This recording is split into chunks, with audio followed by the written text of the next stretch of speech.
সবজি নেবে? সবজি, ভালো ভালো সবজি। আরে শুনে যাও বন্ধুরা, আর দেখেও যাও।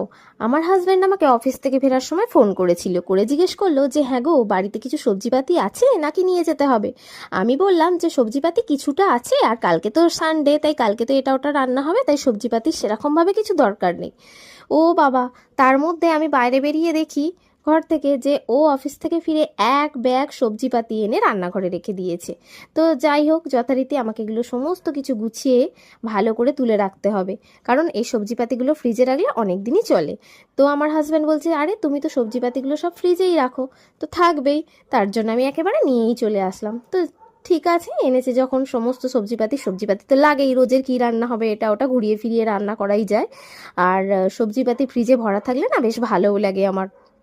তো দেখো, আমি সমস্ত কিছু সবজিপাতি ভালো করে গুছিয়ে নিয়েছি, আর একটা আমসত্ত্ব এনেছে, কালকে তো সানডে, কালকে চাটনি হবে। তো যাই হোক, আমি সমস্ত কিছু ভালো করে গুছিয়ে গুছিয়ে নিই। আর কিছু কিছু জিনিস না আমি প্লাস্টিকের মধ্যে বেঁধে ওই যে নিচের যে বাক্সটা, এই বাক্সটার মধ্যেও ভরে রাখি। কিন্তু অনেক দিনই থাকে, বেশ 1-1.5 সপ্তাহ মতো ভালোই থাকে সমস্ত কিছু, তার বেশিও ভালো থাকে। হ্যাঁ, হয়তো একটু আদ্র শুকিয়ে যায়, টাটকার ফ্রেশটা তো আর থাকে না, সেটা স্বাভাবিক, কিন্তু থাকে। আর রেগুলার সবজিপাতি কেনার মতো লোক আমাদের বাড়িতে নেই, কারণ ও সকালবেলা অফিস চলে যায়, সন্ধ্যাবেলা বাড়ি ফেরে। আর ওর ডিউটির কোনো ঠিক ঠিকানা থাকে না, মাঝে মধ্যে ও দুপুরে ডিউটি যায়, রাত্রে বাড়ি ফেরে। তার জন্য আর আমি বাচ্চা নিয়ে একা আমি কোথাও বেরোই না, সাধারণত বেরোতে পারি না বলতে গেলে।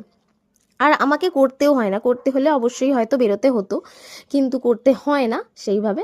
তো যাই হোক, আমাদের সবজিপাতি, মাছ মাছ মোটামুটি 2-3 দিনের জন্য এনে রাখা হয়, অনেক দিন এনে রাখা হয় না। মাছ অনেক দিন ফ্রিজে রেখে খেতেও ভালো লাগে না, আর আমার ছেলেকেও সেই মাছটা আমি খাওয়াতে চাই না, তার জন্য 2 দিন কি 3 দিন, তার বেশির মাছ আমাদের আনা হয় না।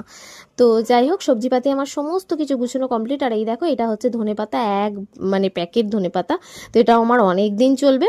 তো সমস্ত কিছু সবজিপাতি আমি সুন্দর করে গুছিয়ে নিচ্ছি। আর রাঙালু, এই সময়টায় যে রাঙালুটা পাওয়া যায় না, খুব ভালো লাগে। আর রাঙালু আমার ছেলেকে আমি প্রথম মানে ছোট্ট থেকেই ওকে রাঙালুটা ভাতের মধ্যে সিদ্ধ দিয়ে ওকে খাওয়াই। রাঙালুটা খাওয়া খুব ভালো গো বাচ্চাদের, বাচ্চাদের কেন, বড়দেরও খাওয়া ভালো। ওকে আমি খাওয়াই প্রথম থেকেই। খিচুড়ির মধ্যে প্রথমে দিতাম, এখন খিচুড়িটা যেহেতু ওর আলাদা করে হয় না, তার জন্য ভাতের মধ্যেই একটু সিদ্ধ দিয়ে দিই। তো দেখো, আমার সমস্ত কিছু সবজিপাতি কিন্তু সুন্দর করে রাখা হয়ে গেছে। তো চলো।